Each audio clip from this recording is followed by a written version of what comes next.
पहले काका लोग के बाबूजी बियाह तय करो दुल्हन देखल ना जा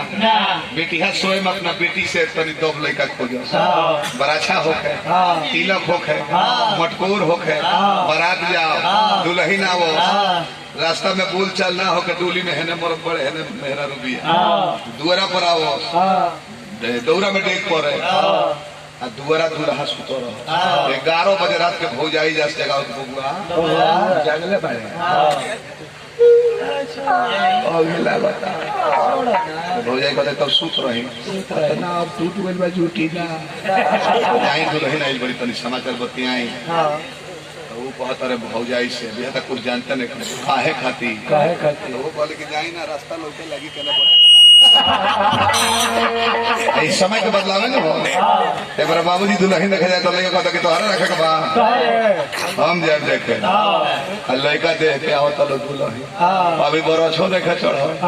बातचीत चलता पहले फोन करके बुला के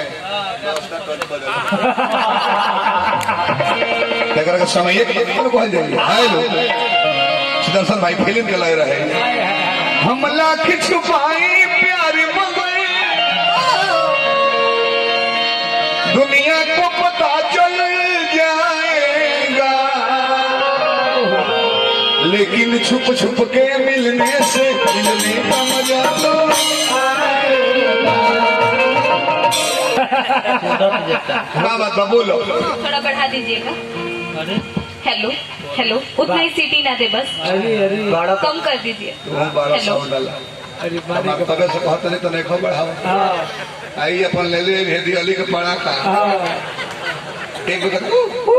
बढ़ाओ घटा के बढ़ा दल है कि नक्की बोले साउंड हो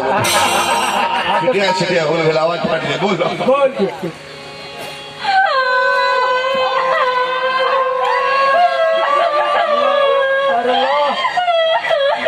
भाई अरे का भाई काहे इतना दरद न रोता रे कोनो सुखले मार देलो सकार कोनो फाइट से ना मार देलो सर तब तो रोत काहे बड़े इतना दर्द में ए जन अब रउआ हमर पीछा छोड़ दी लो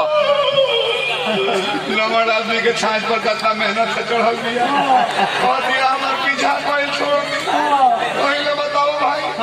जब आगा ना भेटाई तो पीछे ऊपर बातचीत आगा भेटाई तू आई लव यू पर तू बातचीत कर तू हम पीछे पीछे घूमी थी बोला इजन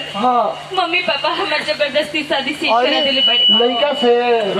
वैसा से मम्मी पापा जबरदस्ती सेट करा दे बड़ा शादी अरे आओ हम जबरदस्ती सेट करो इस शादी के लिए हमारी बड़ी मजबूरी हो तारा मजबूरी हो इकरा जरूरी हो भेंट कोई इजन आज से रहुआ अपन देखी हम अपन देखे हम अपन देखो साल भर पहले तू हमार देखत रहलू हम तहार देखत रहली मुहवा घूमत ठठा कौन मुहवा ये मुहवा जन में खेले पर गुप्त का जल गड्ढा कहू ना कतेली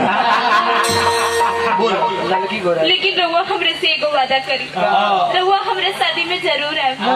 खाना खा के जाए यही बहाने हम रहुआ के देख ले और उहे लाल टी शर्ट पहिर के कि जब अपना दुल्हा के गले में माला डाले हमरा लगे कि हमरा उरे गले में माला डाले तनी ओकरा हाथ से जब सिंदूर लगवा मत लगवाई हो हमरा लगे कि हमरा उरे हाथ से सिंदूर लगवाओ तनी समिति गौर से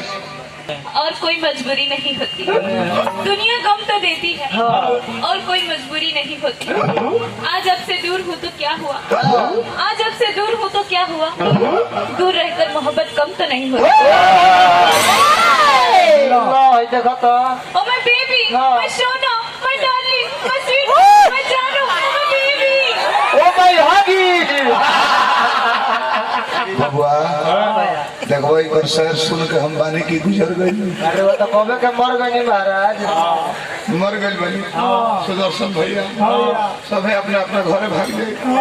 अगर मैं कहूँ हम मर गए तो एगो एहसान करी हमरा घरे फोन मत करी मोगी के हार्ट के बीमारी में फेल हुई मर जाए लड़का अनाथ हो जाए हमरा के ले जाके गंगा जी के किनारे जरा दी हो एगो उपकार करिए प्रणाम करता नहीं हमार लोगिया तुम्हें ले लिया पाँच हाथ का लगी लिया अब ब्यासो है इंजीनियरों है एगो ना भाई जी दोनों घाटवा फोड़ के गेहुआ पी जाइए हम संतृप्त हो जाए हाथ में हो जाते लगिया अपना गंडक नदी में डाल ली भाई दूर गंडक नदी शराब ही सहारा हो गया।